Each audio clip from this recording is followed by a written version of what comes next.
दोस्तों, अगर आप भी कर रहे हैं सिविल सर्विस की तैयारी तो प्रभात एग्जाम आपके लिए लेकर आए हैं इन न्यूज़ टॉपिक्स जो आपको आपकी परीक्षा में सफल होने में सहायक सिद्ध होगी। लेकिन उससे पहले अगर आप हमारे YouTube चैनल पर पहली बार आए हैं तो हमारे चैनल को सब्सक्राइब करना ना भूलें।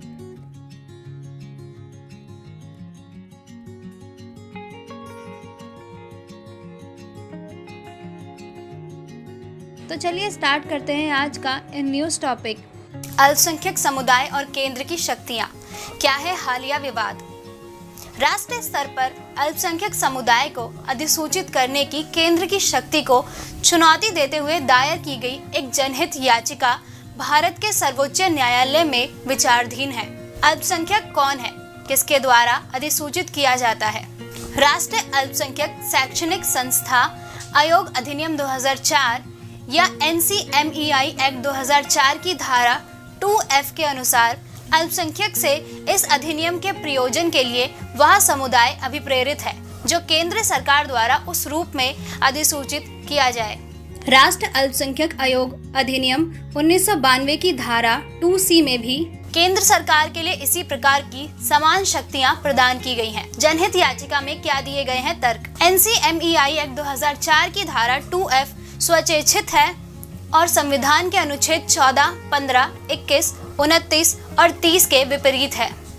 जनहित याचिका में अपने तर्क के समर्थन में सुप्रीम कोर्ट के फैसले का हवाला दिया गया है। वर्ष 2002 के TMA पाई फाउंडेशन नामक कर्नाटक राज्य मामले में सुप्रीम कोर्ट ने कहा था अल्पसंख्यक निर्धारित करने के उद्देश्य से इसके लिए इकाई राज्य होंगे, न कि संपूर्ण भारत। क्या है वर्तमान विवाद। अल्पसंख्यकों का निर्धारण करने संबंधी केंद्र की शक्ति ने एक विषम स्थिति पैदा कर दी है जिसमें केंद्र द्वारा अल्पसंख्यक घोषित किए गए समुदायों को उन राज्यों या केंद्र शासित प्रदेशों में भी अल्पसंख्यक दर्जे का लाभ मिलता है जहां वे बहुमत में हैं। उदाहरण के लिए जम्मू और कश्मीर में मुस्लिम और नागालैंड में ईसाई, जबकि इन राज्यों में हिंदू, यहूदी और बहाई धर्म के अनुयायी अल्पसंख्यक हैं, किंतु उन्हें अधिनियम के तहत समान दर्जा नहीं दिया गया है। क्या है वर्तमान मांगे। याचिका में सुप्रीम कोर्ट से राष्ट्रीय अल्पसंख्यकों को अधिसूचित करने के लिए केंद्र की शक्ति को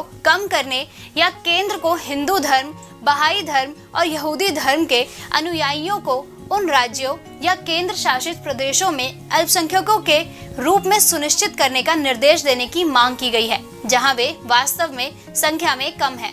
याचिका में सुप्रीम कोर्ट से यह निर्देश जारी करने की मांग भी की गई है कि केवल उन समुदायों को अल्पसंख्यक का दर्जा दिया जाए जो राज्यों या संघ राज्य क्षेत्रों में संख्यात्मक रूप से कम होने के अलावा सामाजिक, आर्थिक और राजनीतिक रूप से नगण्य है। क्या है केंद्र सरकार की प्रतिक्रिया। केंद्र सरकार ने अपनी प्रतिक्रिया देते हुए कहा कि अल्पसंख्यकों को कल्याण के लिए उपाय करने के लिए राज्यों के साथ केंद्र सरकार के पास समावृत्ति शक्तियां हैं। राज्यों द्वारा अल्पसंख्यकों को अपने अधिकार क्षेत्र में अधिसूचित किया जा सकता है। केंद्र सरकार ने उदाहरण देते हुए कहा है कि महाराष्ट्र में यहूदियों को अल्पसंख्यक समुदाय के रूप में और कर्नाटक में कई भाषाओं के बोलने वालों को भाषाई अल्पसंख्यक के रूप में मान्यता दी गई है। क्या होगी आगे की कार्रवाई। केंद्र सरकार ने कहा है कि वह कई सामाजिक और अन्य पहलुओं पर विचार करने के बाद शीर्ष अदालत में वापस अपना जवाब प्रस्तुत करेगी।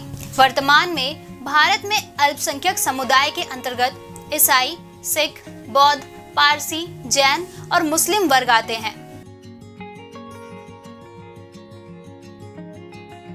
तो चलिए स्टार्ट करते हैं हम आज का इन न्यूज़ टॉपिक। अंतर्राष्ट्रीय योग दिवस 2022, जाने इसका इतिहास, थीम सहित सब कुछ।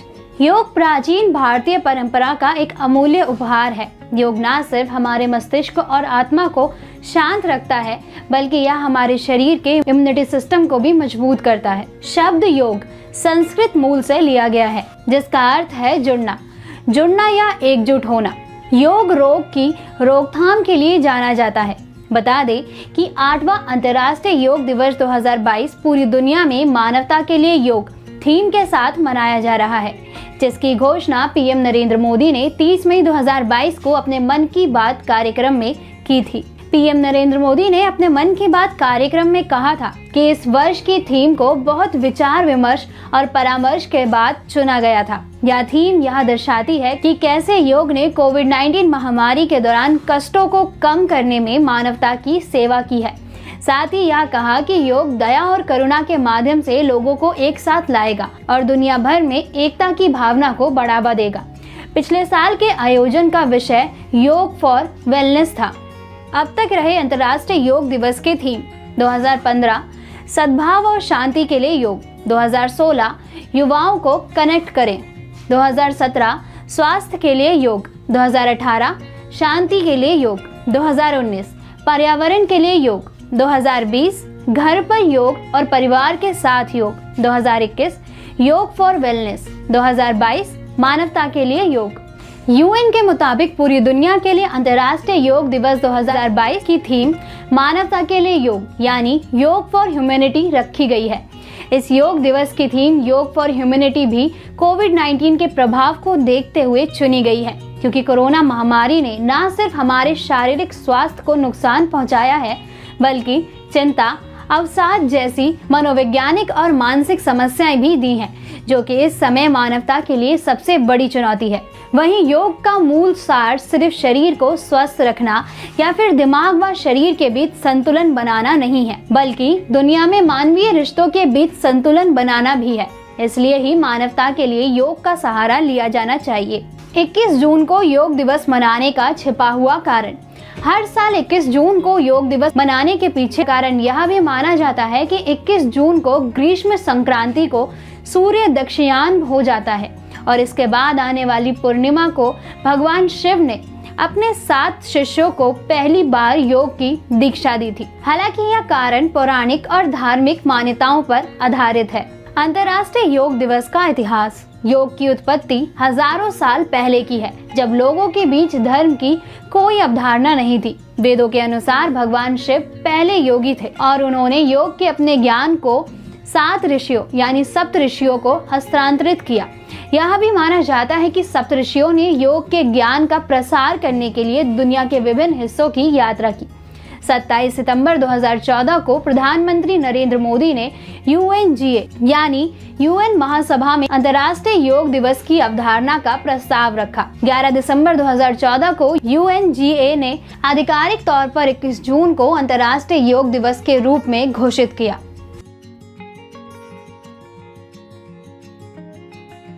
तो चलिए स्टार्ट करते हैं हम आज का इन न्यूज टॉपिक। आवश्यक एवं गैर आवश्यक सब्सिडी। हाल ही में पंजाब सरकार द्वारा 300 यूनिट तक मुफ्त बिजली प्रदान करने के लिए एक सब्सिडी योजना की घोषणा की गई, जिससे एक बार फिर सब्सिडी को लेकर बहस छिड़ गई है और इस पर मनन की आवश्यकता उत्पन्न हुई है कि वे कौन सी आवश्यक वस्तु और सेवाएं हैं जिनके समाज के वंचित वर्ग तक पहुंच सुनिश्चित करने हेतु सरकारी प्रयासों की आवश्यकता है। आवश्यक एवं गैर आवश्यक सब्सिडी योजना क्या है? यह किसी वस्तु, उदाहरण के लिए गेहूं और चावल, जिनकी सरकार द्वारा खरीद की जाती है के बाजार मूल्य और उस मूल्य के बीच का अंतर है, जिस पर उन्हें सब्सिडी युक्त खाद्यान्न के रूप में लाभार्थियों को बेचा जा रहा है। चूंकि भारत एक विकासशील देश है, इसलिए अधिकाधिक जनसंख्या तक सब्सिडी के शुद्ध कवरेज को बढ़ाने के लिए सीमित बजटीय संसाधन ही उपलब्ध है।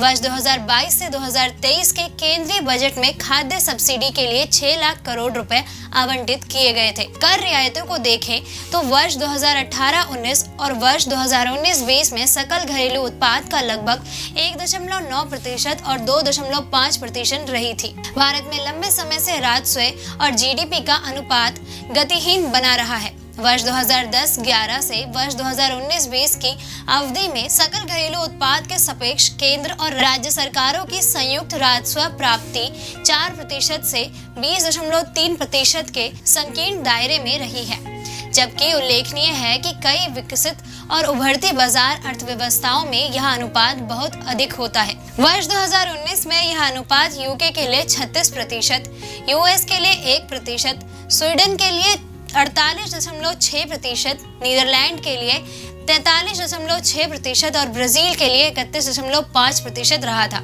सब्सिडी के प्रकार के लिए क्या है वितरण तंत्र? लक्षित तरीके से नियम आय वाले परिवारों के लिए सहायता, जो मुफ्त या सब्सिडी युक्त खाद्यान्न और स्वास्थ्य एवं शिक्षा जैसी सेवाओं के रूप में उपलब्ध है, जैसे सार्वजनिक वितरण प्रणाली। उदाहरण के लिए लाभार्थी के बैंक खाते में प्रत्यक्ष लाभ हस्तांतरण यानी डीबीटी, ताकि कोई व्यक्ति अपनी पसंद के अनुसार खुले बाजार में किसी भी खाद्यान्न का चयन करने के लिए स्वतंत्र हो, और दूसरी ओर वह पीडीएस के माध्यम से भी सब्सिडी युक्त खाद्यान्न का लाभ उठा सके। निवेशकों और उत्पादकों की चयनित श्रेणियों को समर्थन देने के लिए प्रोत्साहन, जो सामान्य रूप से या पिछड़े क्षेत्रों जैसे कुछ खंडों में निवेश को बढ़ा देने के लिए पेश की गई है। उदाहरण के लिए उत्पादन लिंक्ड प्रोत्साहन यानी पीएलआई। सब्सिडी के लिए चयन का औचित्य क्या होना चाहिए?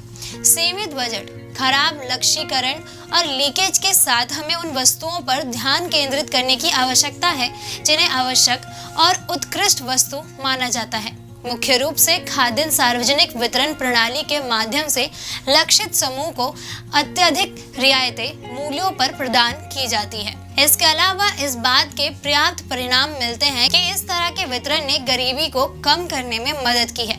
वस्तुओं की एक ऐसी श्रेणी भी है जिसे उत्कृष्ट या मेरिट वस्तु के रूप में जाना जाता है, जहां महत्वपूर्ण सकारात्मक बाधाएं उनके उपयोग से संबंध होती है।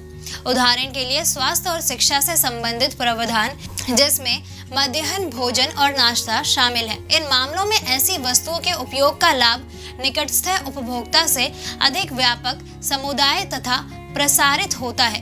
क्या है भविष्य? अभिनव समाधान, प्रौद्योगिकी का लाभ उठाने वाले अभ्यर्थियों के उचित लक्ष्यीकरण की आवश्यकता है।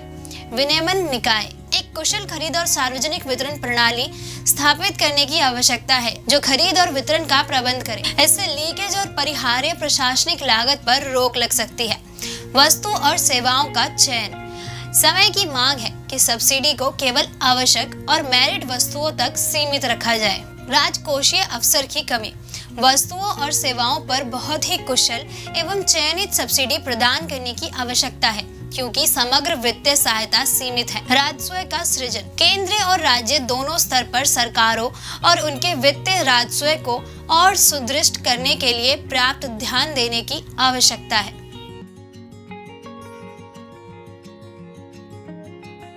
तो चलिए स्टार्ट करते हैं हम आज का इन न्यूज़ टॉपिक। क्या है आर्टिफिशियल इंटेलिजेंस एवं इसकी आचार नीति?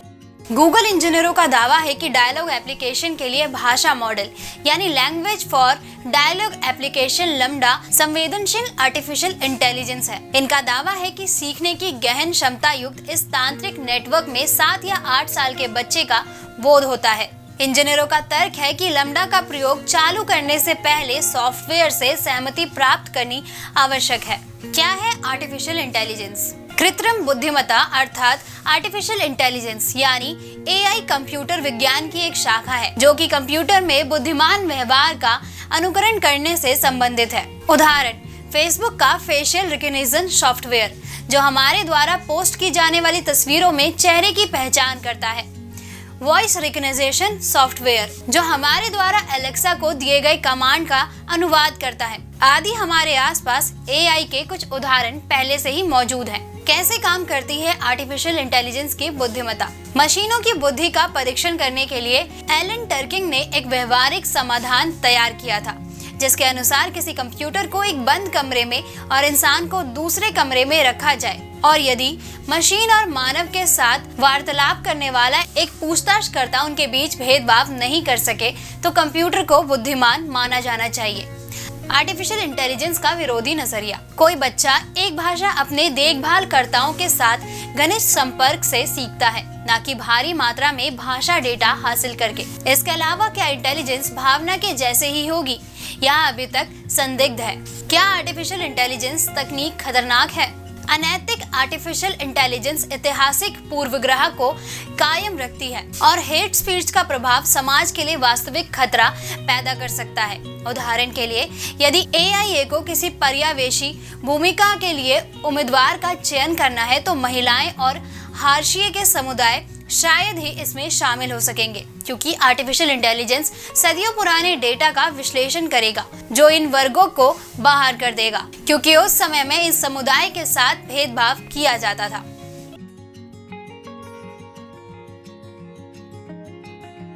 तो चलिए स्टार्ट करते हैं हम आज का इन न्यूज टॉपिक। 14वां ब्रिक्स शिखर सम्मेलन। 14वां ब्रिक्स शिखर सम्मेलन 23 जून 2022 को वर्चुअल मोड में आयोजित किया गया। इस शिखर सम्मेलन में शी जिनपिंग, रूसी राष्ट्रपति व्लादिमीर पुतिन, प्रधानमंत्री नरेंद्र मोदी, दक्षिण अफ्रीका के राष्ट्रपति सिरिल रामाफोसा और ब्राजील के राष्ट्रपति जायर बोल्सोनारो एक साथ आए। भारत के वार्ताकर्ता यह सुनिश्चित करना चाहते हैं कि इस शिखर सम्मेलन से दिया गया कोई भी संयुक्त बयान तटस्थ हो और साथ ही चीन और रूस द्वारा अमेरिका और उसके सहयोगियों के खिलाफ प्रचार करने के लिए एक मंच का उपयोग करने के किसी भी प्रयास को सीमित किया जा सके। भारतीय पक्ष नए सदस्यों को जोड़ने के मानदंड लेने के लिए संगठन को आगे बढ़ाकर ब्रिक्स समूह के विस्तार के चीन के प्रयास में देरी करने की भी कोशिश की जा रही है। ब्रिक्स बैठक का एजेंडा। ब्रिक्स समूह अभी विकासशील देशों के लिए साझा चिंता के मुद्दों पर चर्चा और विचार विमर्श करने का एक मंच बन गया है। इस बैठक के दौरान राष्ट्रीय अध्यक्ष व्यापार, आतंकवाद, पारंपरिक चिकित्सा, स्वास्थ्य, पर्यावरण, बहुपक्षीय संस्थानों में सुधार और कोविड-19 महामारी का मुकाबला करने जैसे क्षेत्रों में अंतर ब्रिक्स सहयोग पर चर्चा करेगा। ब्रिक्स शिखर सम्मेलन की थीम। ब्रिक्स शिखर सम्मेलन 2022 foster high quality BRICS partnership usher in a new era for global development theme के तहत आयोजित किया गया। ब्रिक्स शिखर सम्मेलन। ब्राजील, रूस, भारत और चीन ने साल 2009 में ब्रिक ब्लॉक का गठन किया। दक्षिण अफ्रीका 2010 में इस ब्लॉक में शामिल हुआ, जिसके बाद ब्रिक्स ब्लॉक बनाया गया। दोस्तों, अगर आपको हमारा ये वीडियो पसंद आया हो तो इसे लाइक और शेयर करना ना भूलें। मिलते हैं अगले टॉपिक पे एक नई वीडियो के साथ। तब तक के लिए नमस्कार।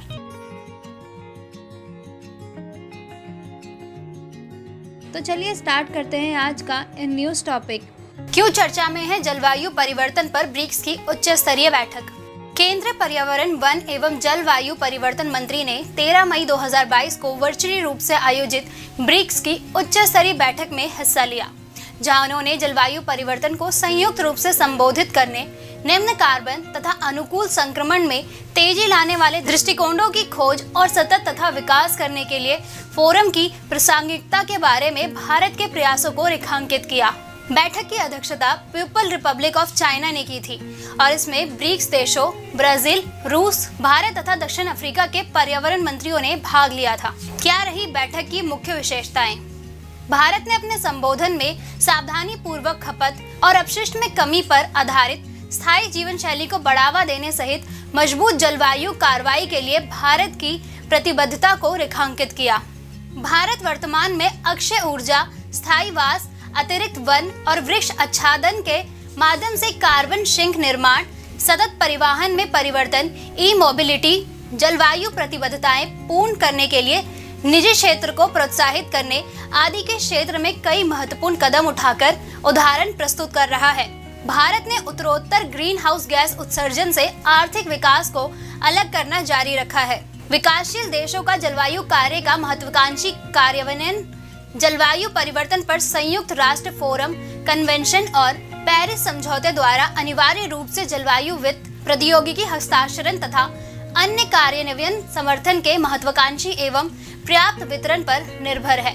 ब्रिक्स देशों ने ग्लासगो निर्णय के अनुरूप जलवायु वित्त वितरण तथा COP26 प्रेसिडेंसी द्वारा जारी जलवायु वित्त प्रौद्योगिकी योजना की दिशा में आगे बढ़ने की आशा व्यक्त की है। ब्रिक्स पर्यावरण मंत्रियों ने जलवायु परिवर्तन पर सहयोग को सुदृढ़ बनाने और सहयोग के विषय वस्तुओं को व्यापक एवं गहरा बनाने के प्रति प्रतिबद्धता व्यक्त की।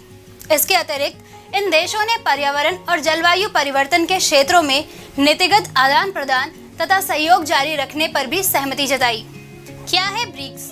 ब्रिक्स विश्व के 5 अग्रणी उभरती अर्थव्यवस्थाओं ब्राजील, रूस, भारत, चीन एवं दक्षिण अफ्रीका के समूह के लिए एक संक्षेपित शब्द है। ब्रिटिश अर्थशास्त्री जिम ओनेल ने 2001 में ब्राजील, रूस, भारत एवं चीन की 4 उभरती अर्थव्यवस्थाओं का वर्णन करने के लिए ब्रिक शब्द का प्रयोग किया। ब्रिक विदेश मंत्रियों की वर्ष 2006 में पहली बैठक के दौरान समूह को औपचारिक रूप से दिया गया था। दक्षिण अफ्रीका को दिसंबर 2010 में ब्रिक में शामिल होने के लिए आमंत्रित किया गया, जिसके बाद समूह ने ब्रिक्स का संक्षिप्त नाम अपनाया। ब्रिक्स दुनिया के 5 सबसे बड़े विकासशील देशों को एक साथ लाता है। यह वैश्विक आबादी का 41%, वैश्विक अकल घरेलू उत्पाद का 24% और वैश्विक व्यापार का 16% का प्रतिनिधित्व करता है। ब्रिक्स शिखर सम्मेलन की अध्यक्षता प्रतिवर्ष BRICS क्रमानुसार सदस्य देशों के सर्वोच्च नेता द्वारा की जाती है। भारत 2021 के लिए अध्यक्ष था। वर्ष 2014 में फोर्टालेजा यानी ब्राजील में छठे ब्रिक्स शिखर सम्मेलन के दौरान नेताओं ने न्यू डेवलपमेंट बैंक की स्थापना के लिए समझौते पर हस्ताक्षर किए। उन्होंने सदस्यों को अल्पकालिक तरलता सहायता प्रदान करने के लिए ब्रिक्स आकस्मिक रिजर्व व्यवस्था पर भी हस्ताक्षर किए। दोस्तों, अगर आपको हमारा ये वीडियो पसंद आया हो तो इसे लाइक और शेयर करना ना भूलें। मिलते हैं एक नए टॉपिक पे एक अगली वीडियो के साथ। देखते रहिए प्रभात एग्जाम। नमस्कार।